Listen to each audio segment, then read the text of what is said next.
దేవునికి మహిమ కలుగునుగాక. నా ప్రియమైన దేవుని పిల్లలరా, ఒక ప్రత్యేకమైన సందేశం అందించడానికి పరిశుద్ధాత్మ దేవుడు నన్ను తీవ్రంగా ఒత్తిడి చేసి మీ ముందుకు నడిపించాడు. స్కిప్ చేయకుండా చివరి వరకు అత్యవసరమైన సందేశం. ఈ సందేశాన్ని విని మన సంఘాలలో కూడా ఇటువంటి దైవజనులు రావాలి అని మనం కోరుకోవాలి, ప్రార్థించాలి. మంచిది ప్రియులారా. తమ్మునేల్లో నేను పెట్టిన టైటిల్ ఏంటంటే, చేతనైతే బాప్తిస్మిచ్చు యోహాను వలె బోధించు. ఎవరికి కావాలి నీ మర్మాలు?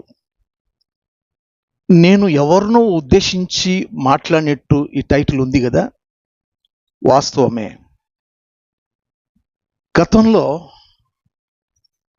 పెళ్లి కాకుండా ఒక యవనస్తుడు మర్మాలు మర్మాలు మర్మాలు అంటూ బోధిస్తూ అనేకులను ఆకర్షిస్తూ ఉన్నాడు. ఆయన వెంట ప్రజలు తండోపతండాలుగా ప్రజలు వెళుతూ ఉంటే నేను కూడా ఆయన బోధ విని పాపాన్ని ఖండించకుండా ఏవేవో విషయాలు చెప్పి ప్రజలను ఆకర్షిస్తూ వారిని క్యాష్ చేసుకొని ఒక మినిస్ట్రీ కూడా స్టార్ట్ చేయడం జరిగింది. కొంతకాలం అయిన తర్వాత అతనికి పెళ్లి ముహూర్తం కుదిరింది.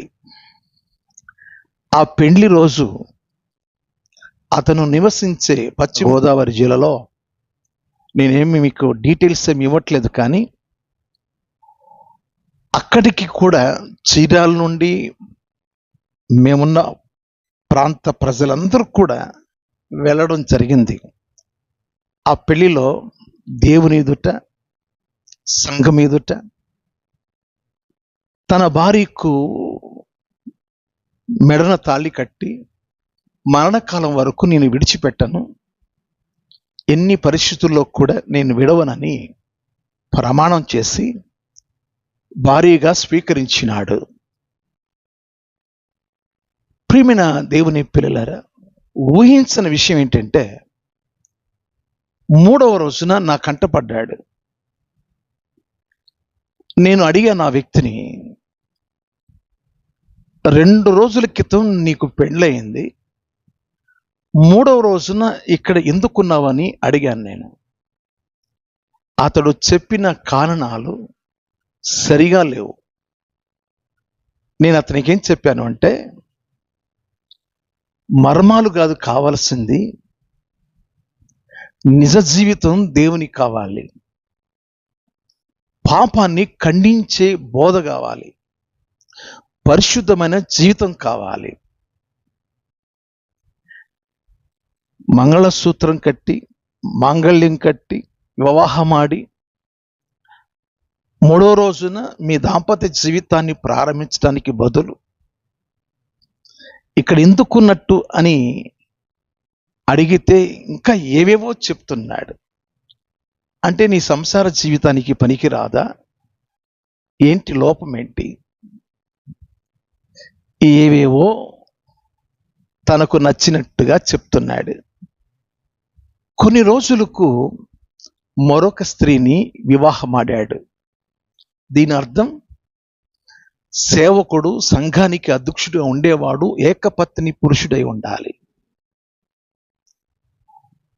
మర్మాలు చెప్పుకుంటున్న ఈ వ్యక్తి చివరికి ఏమయ్యాడంటే, వివాహమాడిన ఆమెకు ద్రోహం చేసి మరొక స్త్రీని పెళ్ళాడి మర్మాలంటూ నేటికి తిరుగుతూ ఉన్నాడు.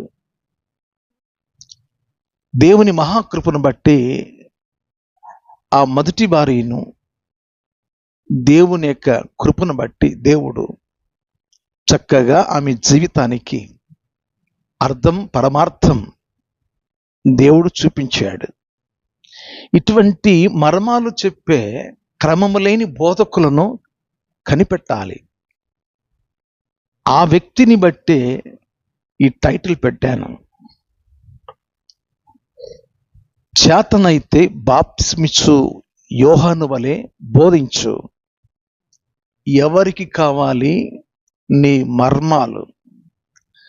చాలామంది సోషల్ మీడియాలో కూడా జీవితాలు సరిలేకపోయినా ఇదొక వేదిక, మనం కూడా జ్వరబడొచ్చు, మనం కూడా మర్మాలు చెప్పేసి ప్రజలను ఆకట్టేయచ్చు అని జనాలు ఆకట్టేస్తున్నారు. వారి జీవితాల్లో కాస్తంత కూడా పరిశుద్ధత లేదు. యోహాను గారి యొక్క జీవితాన్ని మీకు వివరిస్తాను. ఎలిసబెతు, జకరేలు వారిద్దరూ యాజకత్వంలో ఉన్న దేవుడు ఏర్పరచుకున్న దంపతులు. వృద్ధాప్య దశలో ఉన్నారు. వారి జీవితం ముగించి ఇక వారు లోకాన్ని విడవవలసిన ఉడికిపోయిన ఆ దేహాలు దేవుడు చిగురాశ పుట్టించి తన దూతను పంపించి ఒక కుమారుణ్ణి నేను ఇస్తున్నట్టుగా దేవుడు పలికించి బాప్తిస్మిచ్చు యోహాను నాజీరు వ్రతం చేయడానికి, వరపుత్రునిగా, ప్రవక్తగా జీవించడానికి యోహాను అని పేరు పెట్టమని తెలియచేసి ప్రపంచానికి మర్చిపోని ఒక సేవకుని, ప్రవక్తను దేవుడు వారి ద్వారా అనుగ్రహించాడు. బాప్తిస్మిచ్చు యోహాను చరిత్రలో నేర్చుకోవలసిన విషయాలు ఎన్నో ఉన్నాయి. ఆ విషయాలన్నిటినీ మీకు పూర్తిగా నేను చెప్పలేను, కానీ సాధ్యమైనంత వరకు కొన్ని విషయాలు మీకు తెలియచేయాలని ఆశిస్తున్నాను. యేసు ప్రభువారు శరీరధారిగా ఆయన పుట్టుక ముందు 6 నెలలకు ముందే యోహాను గారు పుట్టాడు. అంటే యేసు ప్రభు కన్నా 6 నెలలు పెద్దవాడు. ఈయన గురించి క్రీస్తుకు పూర్వం 700 సంవత్సరాలకు ముందే రాయబడ్డాయి ప్రవచన వాక్యాలు. ఈయన గురించి నేను చదివి ధ్యానం చేస్తున్నప్పుడు మత్తయి సువార్త 11వ అధ్యాయం 11వ వాక్యంలో స్త్రీలు కనిన వారిలో బాప్తిస్మిచ్చు యోహాను కంటే గొప్పవాడు పుట్టలేదు, అంత శ్రేష్ఠుడు, అలాంటి వాడు పుట్టలేదు అని ప్రభువే రాయించుకున్నాడు. అదే రీతిగా మత్తయి సువార్త 11వ అధ్యాయం 14వ వాక్యంలో శిష్యులతో ప్రభువారు మాట్లాడుచున్నారు, మీరు నమ్మిన ఎడల రాబో ఏలియా ఇతడే. అంటే ప్రవక్త అయిన ఏలియా ఆత్మ ద్వారా పొందుకొని ఈ లోకంలోనికి ప్రవేశించాడు. ఇటువంటి వాక్యాలు చదువుతున్నప్పుడు, వింటున్నప్పుడు నేను కూడా అలా జీవిస్తే బాగుంటుంది అని అనిపిస్తుంది కదా.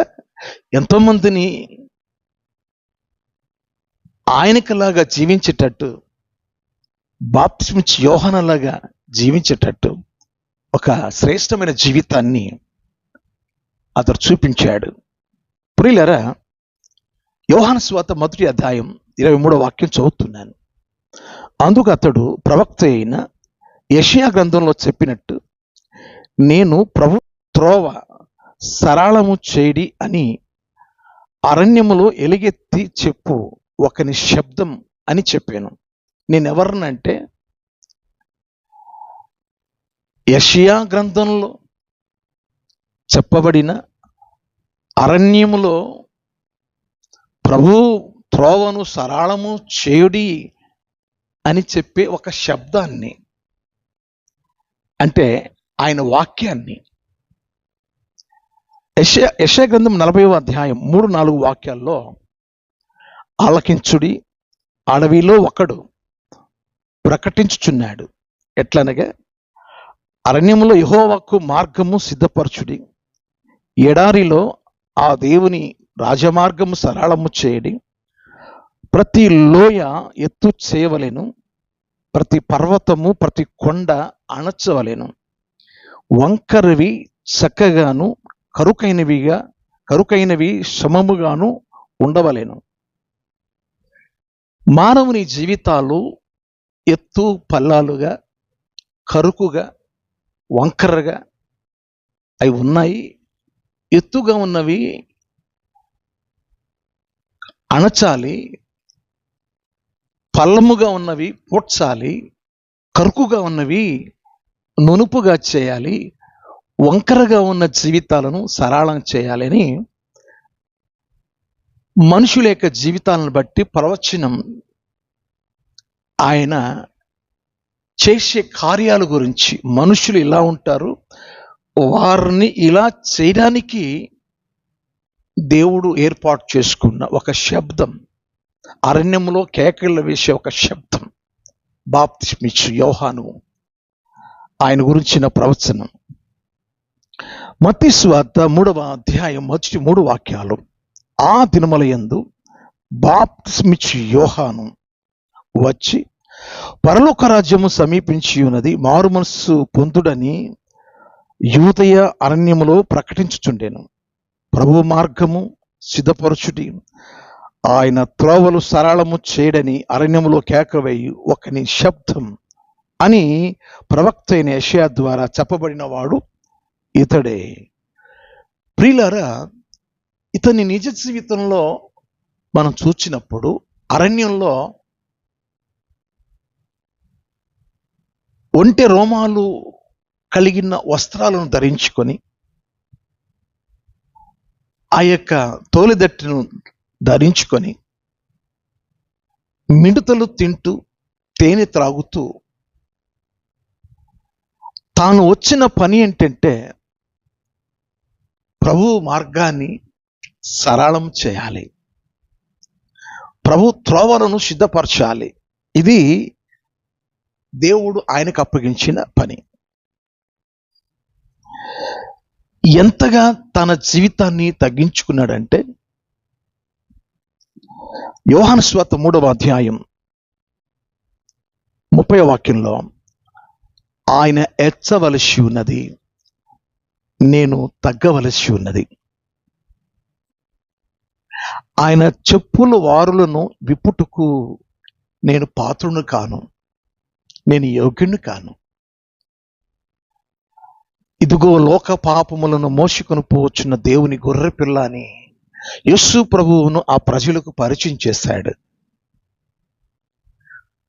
ఆ మాటలు విన్న ప్రభువు బాప్తిస్మిచ్చు యోహానును ఏమని పరిచయం చేశాడు అంటే, యోహాను సువార్త 5వ అధ్యాయం 35వ వాక్యంలో, అతడు మండుచు ప్రకాశించుచున్న దీపము, అతడు మండుచు ప్రకాశించుచున్న దీపం. ఈరోజు నా ప్రియమైన దేవుని పిల్లలారా, మన ఆత్మీయ జీవితంలో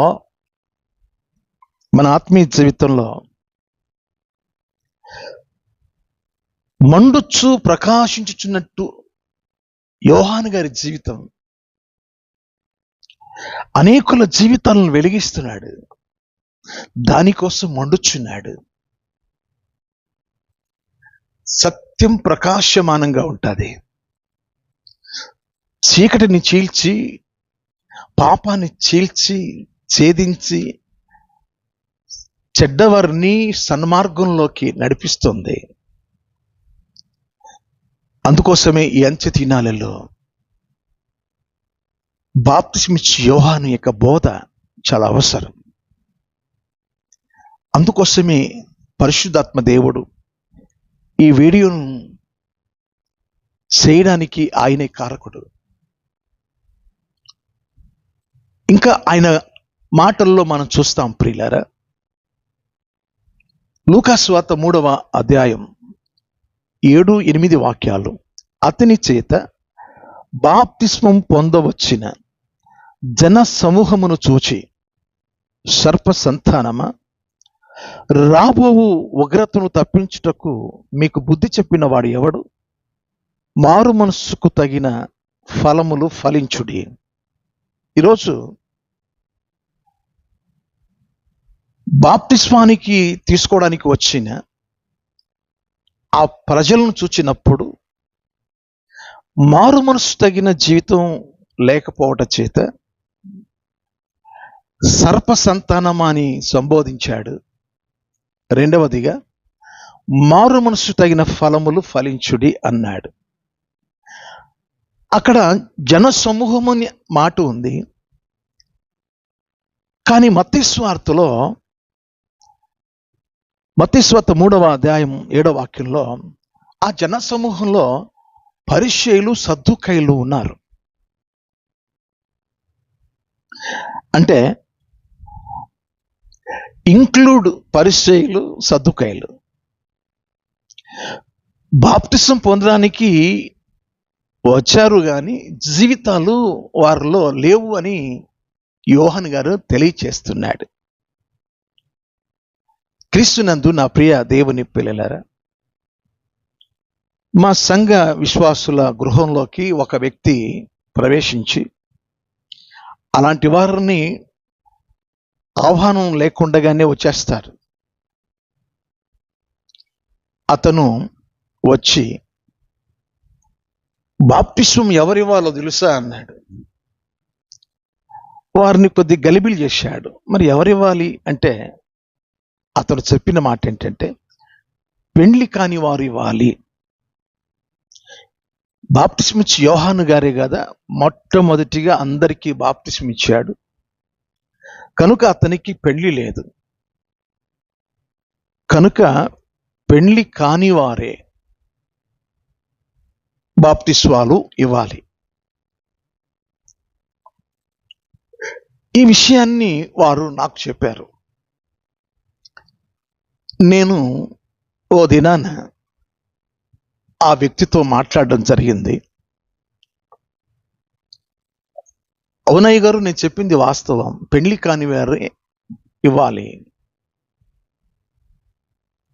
ఎక్కడికి వెళ్తావు అని అన్నప్పుడు దీపెంతుకొస్తుకు వెళ్తామండి. వివాహం కాని వారే, పెళ్లి కాని వారే బాప్తిస్వాలు ఇవ్వాలి. నేనన్నాను,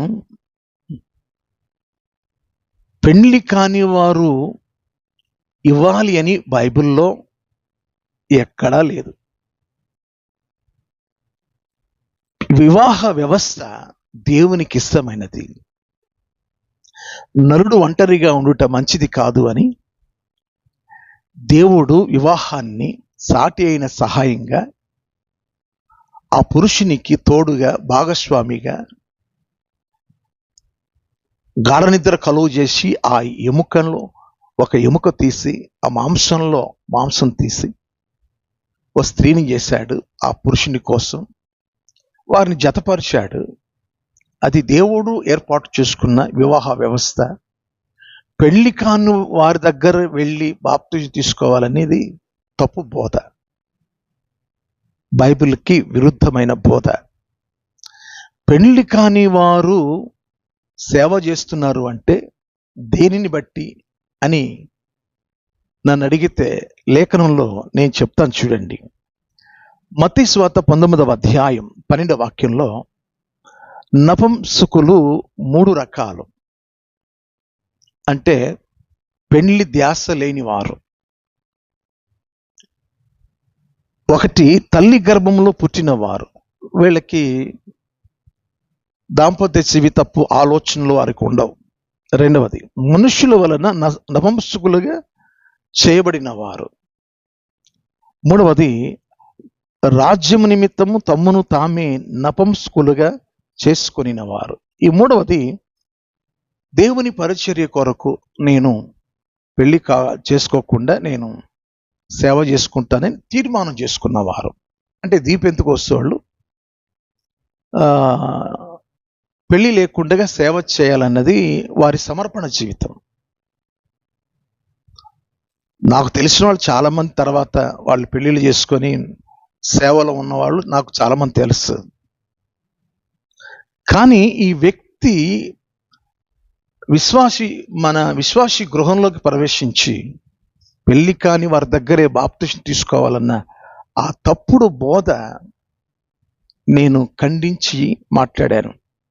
పౌలు గారు కూడా చెప్తాడు ఆ విషయాన్ని. తిమోతికి రాసిన మొదటి పత్రిక 4వ అధ్యాయం మొదటి 3 వాక్యాల్లో, అయితే కడవరి దినములలో అబద్ధికుల వేషధారణ వలన మోసపరుచు ఆత్మల యందును దయ్యముల బోధ యందును లక్ష్యం ఉంచి విశ్వాస భ్రష్టులగుదురని ఆత్మ తేటగా చెప్పుచున్నాడు.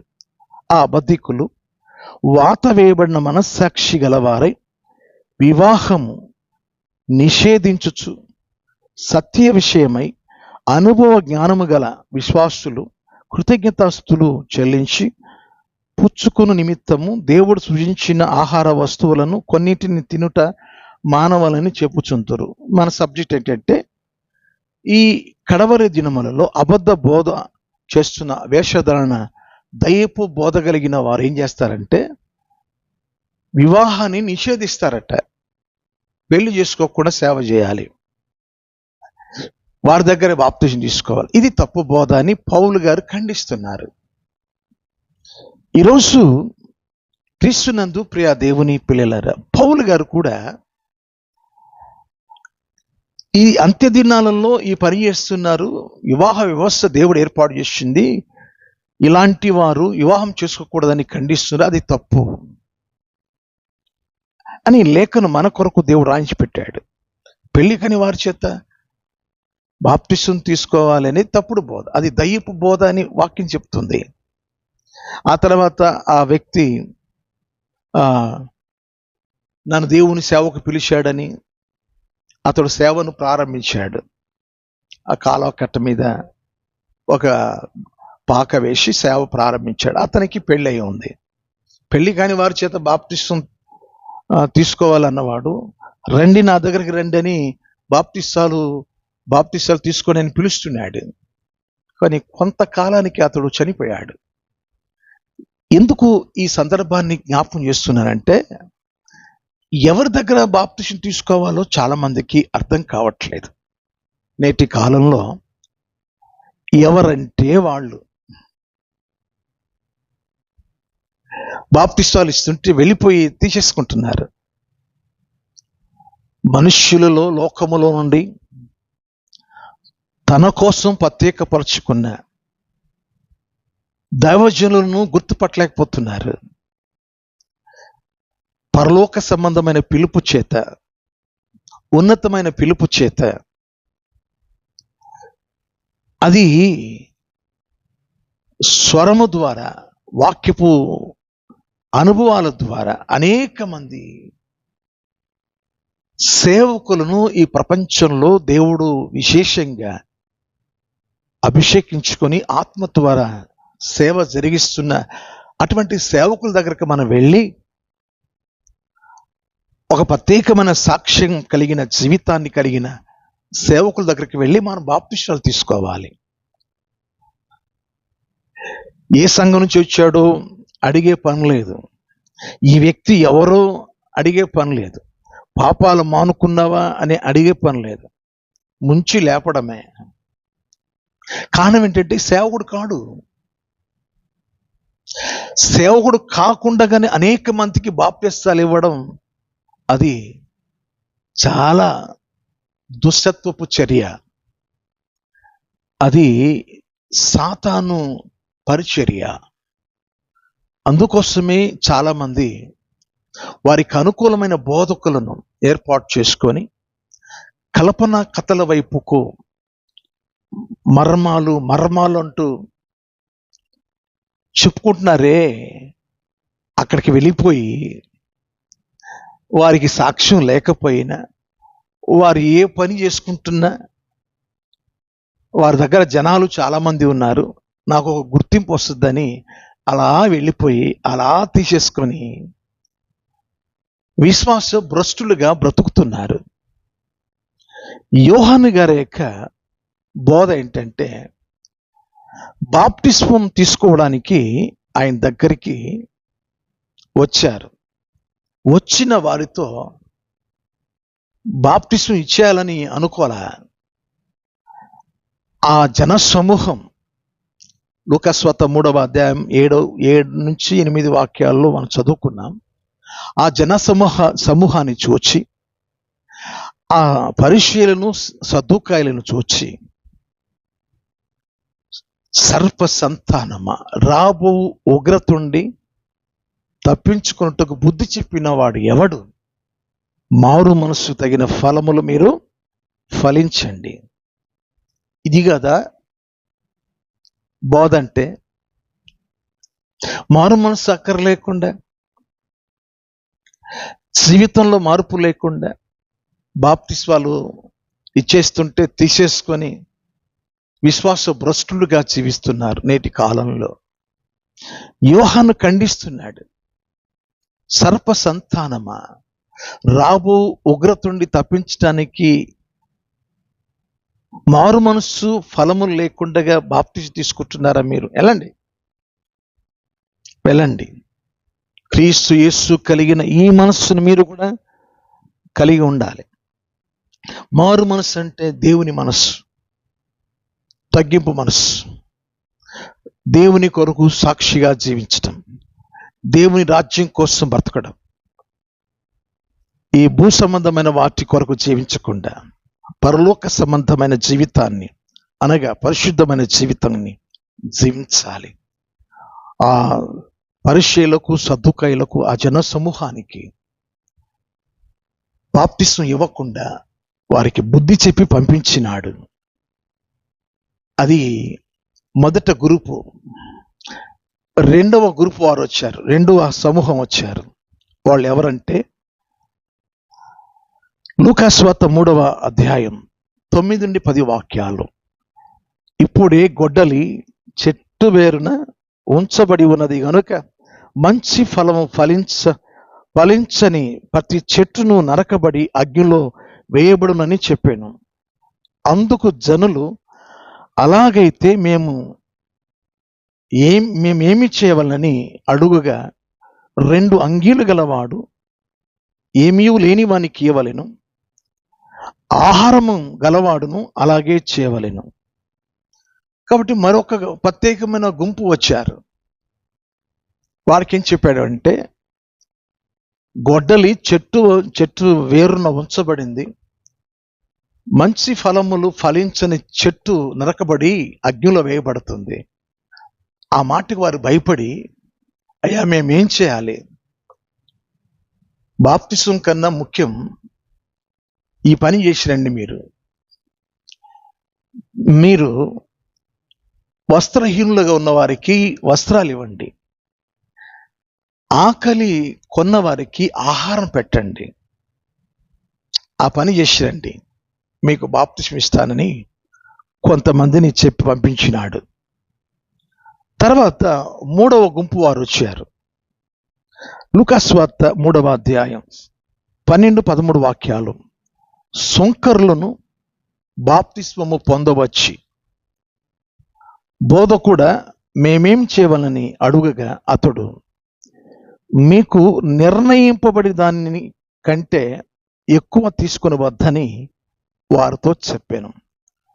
సుంకరుతో చెప్పిన మాట, బాప్తిసం తీసుకోవడానికి వచ్చిన వారితో, బాప్తిసం ఇస్తాను కానీ మీకు నిర్ణయించిన దానికంటే మీరు ఎక్కువగా వసూలు చేస్తున్నారు, అక్రమముగా అన్యాయంగా వసూలు చేసి పోగు చేస్తున్నారు, అక్రమంగా మీరు డబ్బును సంపాదిస్తున్నారు.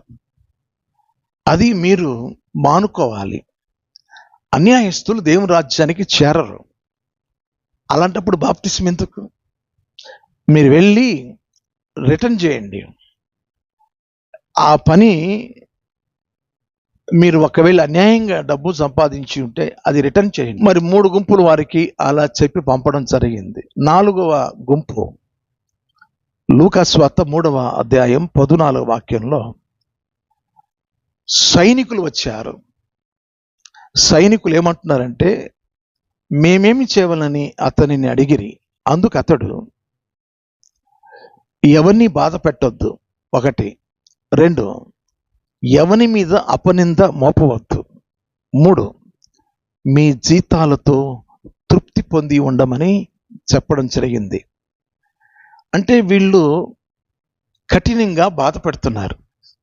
2వది, అపనిందలు మోపుతున్నారు. వీళ్ళు చేయని పని చేశారని వీళ్ళు నిందలు మోపుతున్నారు. 3వది, మీ జీతాలతో తృప్తి పొంది ఉండి. అంటే అక్కడ ఏమి అర్థం తెలుస్తుందంటే, అన్యాయంగా ఏదో వారు డబ్బును సంపాదిస్తున్నారు. అది మీరు మానుకోండి, మీ జీతాలతోనే తృప్తి పడి ఉండమని బాప్తిసం తీసుకోవడానికి వచ్చిన వారితో చెప్పడం జరిగింది. ఈ 4 గుంపుల వారికి బాప్తిసం నేను ఇస్తాను, కానీ ఇంకా కొన్ని రోజుల వరకు నేను చెప్పినట్టు మీరు చేయండి అని పంపించడం జరిగింది. నేటి కాల సేవకులను మనం గమనించినప్పుడు, మన సంఘానికి సంబంధించిన వాడు కాడే ఏంది ఉన్నపాటును వచ్చేసి బాప్తిసం ఇమ్మని కోరుతున్నాడు. ఏ సంఘానికి చెందావు నీవు? ఎక్కడి నుంచి వచ్చావు? ఎక్కడ మారు మనసు పొందావు?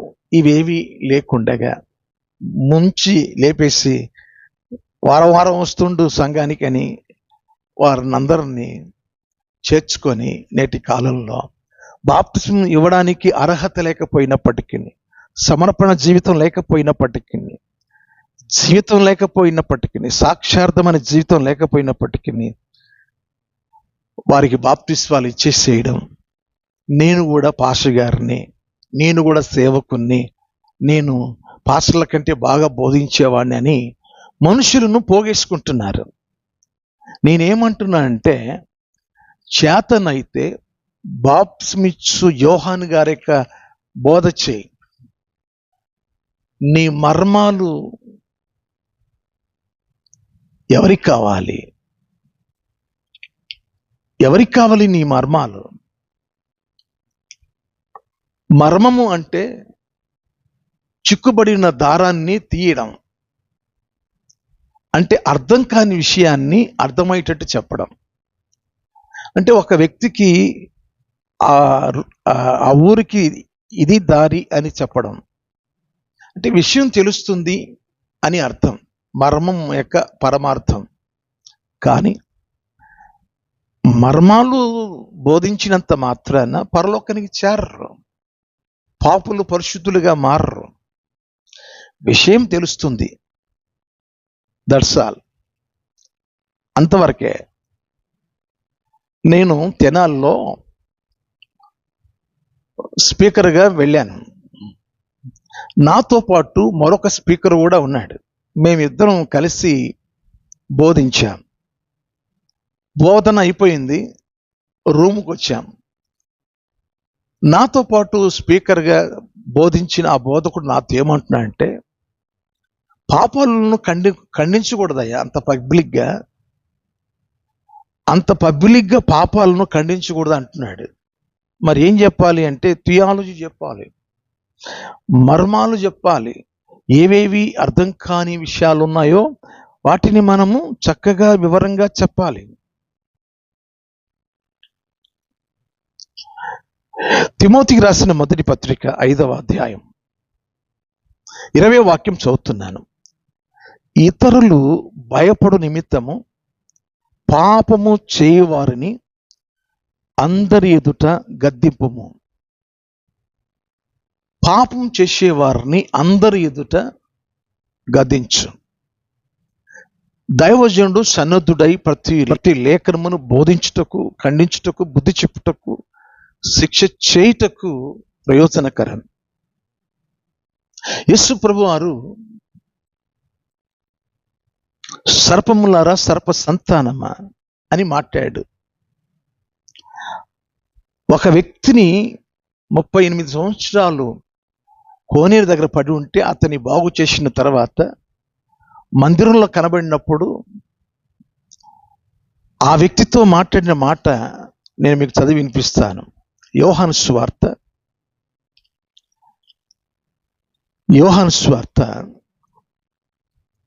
5వ అధ్యాయం 14వ వాక్యం.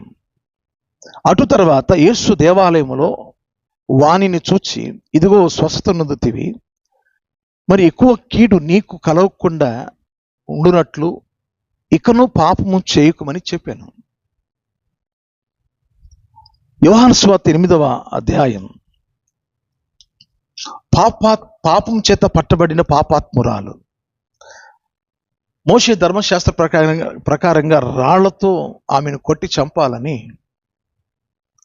చుట్టుముట్టారు. వారితో యేసుప్రభు చెప్పిన మాట ఏంటంటే, మీలో పాపము లేని వాడు ఎవడో ఆమె మీద రాయి వేయమని చెప్పి వారితో మాట్లాడినప్పుడు వారు రాళ్ళు అక్కడ పడేసి వెళ్ళిపోయారు. ఆమె ఒంటరిగా ఉంది. ఆమెతో ప్రభు మాట్లాడిన మాట యోహాను సువార్త 8వ అధ్యాయంలో ఏముంది అంటే 10వ వాక్యం. యేసు తల ఎత్తి చూచి, అమ్మ, వారెక్కడ ఉన్నారు? ఎవరినూ నీకు శిక్ష విధింపలేదా అని అడిగినప్పుడు 11వ వాక్యం. ఆమె, లేదు ప్రభువా అనేను. అందుకు యేసు, నేనును నీకు శిక్ష విధింపను, నీవు వెళ్ళి ఇక పాపము చేయకుమని ఆమెతో చెప్పాను. మరి యోహాను గారు చెప్పిన బోధ అదే కదా, ప్రభు బోధే కదా, ఆయన కూడా బోధిస్తున్నాడు. స్త్రీలు కనిన వారిలో యోహాను గారులాగా పుట్టినవాడు ఎవడు లేడు అని ఎందుకు చెప్పడం జరిగిందంటే, బాప్టిసం తీసుకోవాలి, కానీ దానికంటే ముఖ్యం మారు మనసు పొంది పరిశుద్ధమైన జీవితం జీవించాలి. అది ప్రాముఖ్యం. ఈరోజు నా ప్రియమైన దేవుని పిల్లలు, మార్పు లేని క్రైస్తవ్యం దేవుని వాక్యము ద్వారా హెచ్చరిక చేసినప్పుడు సరి చేసుకోవాలి.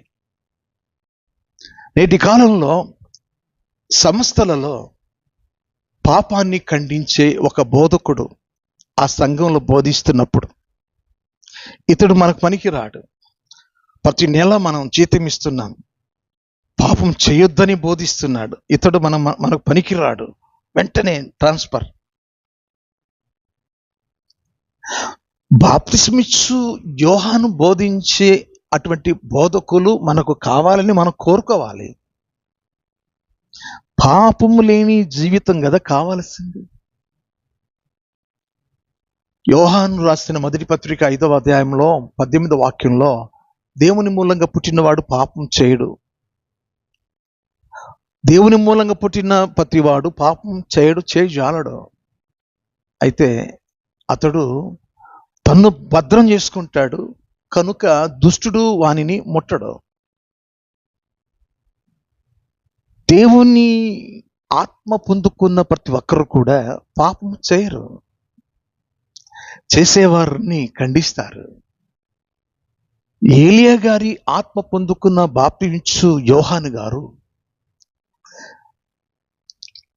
పాపాలు చేసేవారిని తన దగ్గరకు వచ్చినప్పుడు, బాప్తిసం తీసుకోవాలి, తర్వాత తీసుకుందరు, ముందు మీరు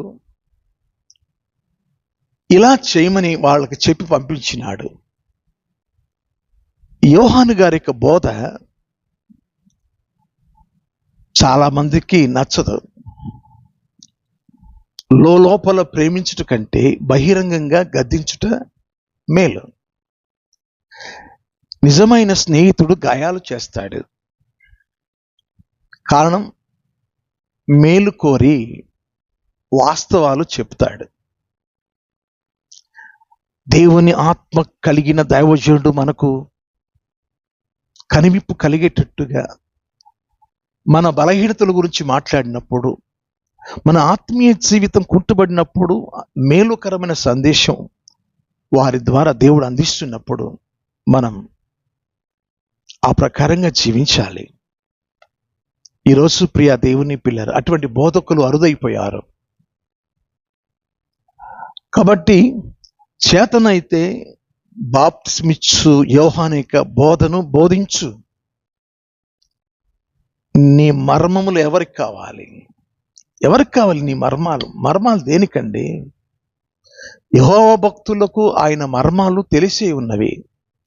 చెప్తారు, మర్మాలు చెప్తారు, చిక్కుముడి విప్పుతారు. కానీ వారు పరలోకానికి వెళ్ళాలంటే అది కాదుగా. పరలోకానికి వెళ్ళడానికి పరిశుద్ధత కావాలి, పరిశుద్ధమైన జీవితం కావాలి. యేసు ప్రభువు వారు నిర్దోషియు నిష్కల్మషుడును పవిత్రుడును పాపులలో చేరక ప్రత్యేకముగా జీవించిన ఆ జీవితం కావాలా. యోహాను గారి జీవితంలో అది నేర్పిస్తున్నాడు. నేను మీకు యోహాను గారి యొక్క విషయంలో మరొక మాట మీకు చెప్పాలి. బాప్తిస్మం యోహానుని ఏమనుకుంటున్నారంటే యేసు ప్రభు అనుకుంటున్నారు. మనోళ్ళు కాస్త గడ్డం పెంచేసి కాషాయ దుస్తులు ధరించేసి కాస్త ఎంట్రులు పెంచేస్తే ఇక యేసు ప్రభువే అని పిలుచుకుంటారు. చూడండి, లూకాసు వార్త 3వ అధ్యాయం 15-16 వాక్యాలు.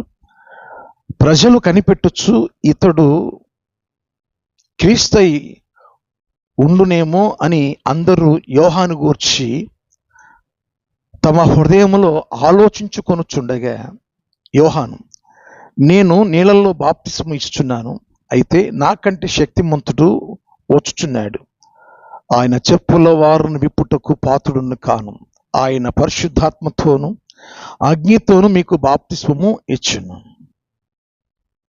అందరూ యేసు ప్రభు అంటున్నారంట. వాళ్ళు వారి హృదయాల్లో అనుకుంటున్నారంట బాప్తిస్మం ఇచ్చే యోహాను చూసి. అయితే ఆయన అంటున్నాడు, మీరు అనుకునే యేసును నేను కాదు యేసుని, నా వెనుక వచ్చువాడు నాకంటే శక్తిమంతుడు. నేనైతే నీళ్ళల్లో మీకు బాప్తిస్మం ఇస్తున్నాను, ఆయనైతే అగ్నితోను పరిశుద్ధాత్మతో అగ్నితో మీకు బాప్తిస్మం ఇస్తాడు. ఆయన చెప్పుల వారును కూడా ఇప్పుటకు నేను యోగ్యును కాను. ఎంత తగ్గింపు జీవితాన్ని చూపిస్తున్నాడు. ఆయన హెచ్చిస్తున్నాడు దేవుణ్ణి, ఆయన్ని గణపరుస్తున్నాడు.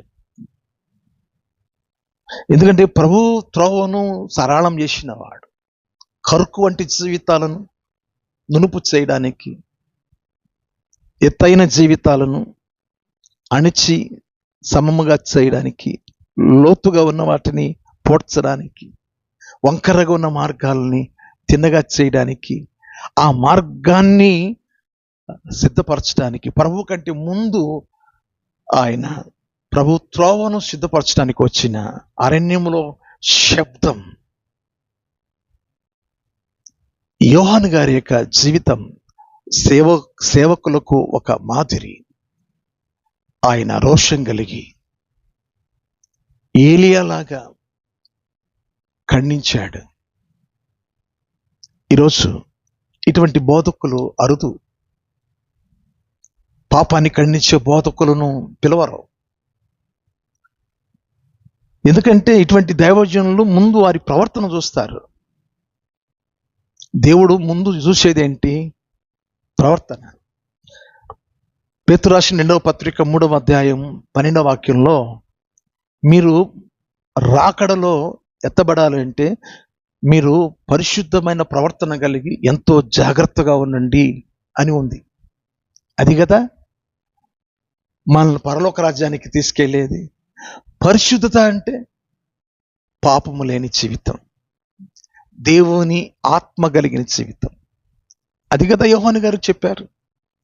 ప్రభుల వారు చెప్పిన మాట కూడా అదే కదా. అయితే మత్తయి సువార్త 14వ అధ్యాయంలో మొదటి 12 వాక్యాల్లో ఈయన చివరి గడియలో ముగింపు చరిత్ర అక్కడ మనకు కనబడుతుంది. మత్తయి సువార్త 14వ అధ్యాయంలో అక్కడ ఒక రాజుగారి జన్మదినోత్సవం జరుగుతుంది. హేరోదు రాజు యొక్క జన్మదినోత్సవం జరుగుతుంది. సంగీత నాదాలు వినబడుతున్నాయి. ఒక పడుచు పిల్ల నాట్యమాడుతుంది. ఒక యవనస్తురాలు చేస్తున్న ఆ నాట్యానికి ముగ్ధుడై హేరోదు రాజు నీకేం కావాలి అని ప్రామిస్ చేశాడు. ఈలోగా బాప్తిస్మిచ్చి యోహాను జ్వరబడ్డాడు. జ్వరబడి ఏమన్నాడంటే, చూడండి మత్తయి సువార్త 14వ అధ్యాయం 3-4 వాక్యాలు. ఏలయనగా నీవు నీ సహోదరుడైన ఫిలిప్పు భార్యయగు హేరోదియను ఉంచుకొనుట న్యాయము కాదని యోహాను చెప్పగా, హేరోదు ఆమె నిమిత్తము యోహానును బంధించి చెరసాలలో వేయించెను. హేరోదు రాజును గద్దిస్తున్నాడు, ఖండిస్తున్నాడు. నీవు నీ తమ్ముని భార్య అయిన ఫిలిప్పు భార్య అయిన హేరోదియను నీవు ఉంచుకున్నావు. ఇది నీకు న్యాయం కాదు, ఇది రాజులకు తగదు, ఇది నీకు న్యాయం కాదు. ఈరోజు ఇలాంటి బోధకులు కదా మనకు కావలసింది. ఆయన రాజులను గద్దించాడట. 105వ కీర్తన 15వ వాక్యం. దైవజనుడు పాపాన్ని ఖండించి సరిదిద్దే హక్కు దేవుడు ఇచ్చాడు. అది నొప్పి ఉండాలండి. భారభరితమైన ఆత్మ, ఉచ్చరింప శక్యము కాని మూలుగులతో కూడిన ఆ పరిశుద్ధాత్మ పరితపించే ఆ ఆత్మ ఎవరిలైతే ఉంటారో పాపం చేసేవారిని ఖచ్చితంగా ఖండిస్తూ ఉంటారు. ఈరోజు చాలా మంది సేవకులు ఎందుకు ఖండించట్లేదు అంటే, వాళ్ళు ఇచ్చే దశమ భాగాలు ఆగిపోతాయి. వారు మందిరానికి రావడం మానేస్తారు. మందిరంలో సంఖ్య తగ్గిపోతుంది. నేను బతకడం కష్టమైపోతుంది. కనుక పాపాన్ని ఖండించకూడదు. వారికి ఆశ్చర్యకరమైన సంగతులు, మర్మాలు చెప్పాలి, థియాలజీ చెప్పాలి, సైంటిఫికల్ మెసేజ్ చెప్పాలి, హిస్టారికల్ మెసేజ్ చెప్పాలి, చరిత్ర సంబంధమైన విషయాలు చెప్పాలి, చారిత్రాత్మకమైన విషయాలు తెలియచేయాలి. ఈ రీతిగా సేవకులు అలా బతికేస్తున్నారు. మనుషులను చక్కగా తీయని మాటలతో మనుషులను పోగేసుకుంటున్నారు. పౌలు గారు చెప్పారు, నేను ఎప్పుడు కూడా మీకు తీయని మాటలు చెప్పలేదు. మొత్తం మీద జ్వరబడి ఆ మాట చెప్పగానే ఆమె నిమిత్తము చెరసాల్లో యోహాను గారిని బంధించినప్పుడు ప్రమాణం చేసిన ఆ నాట్యమాడిన ఆ అమ్మాయి అక్కడ ఉంది. అమ్మాయి, నువ్వు చక్కగా నాట్యం చేశావు నా యొక్క జన్మదిన ఉత్సవంలో, ఏం కావాలి అన్నప్పుడు ఆ బిడ్డ తన తల్లిని అడుగుతుంది ఏమని అడగాలని. బాప్తిస్మిచ్చు యోహాను యొక్క తలను నరికి పళ్ళెంలో పెట్టిస్తే చాలు. అదే మాట రాజుగారితో చెప్పింది. రాజా, నాకేమీ అవసరం లేదు, బాప్తిస్మిచ్చు యోహాను యొక్క తలను నరికి పళ్ళెంలో ఇవ్వండి. అంటే ఆ తలను నరికి ఇచ్చేస్తే పాపం పోతుందా? పాపాన్ని ఖండించే సేవకుని, సంస్థలో ఉన్న ఆ యొక్క పనిచేస్తున్న అటువంటి సేవకులను ట్రాన్స్ఫర్ చేసేస్తే పాపం పోతుందా?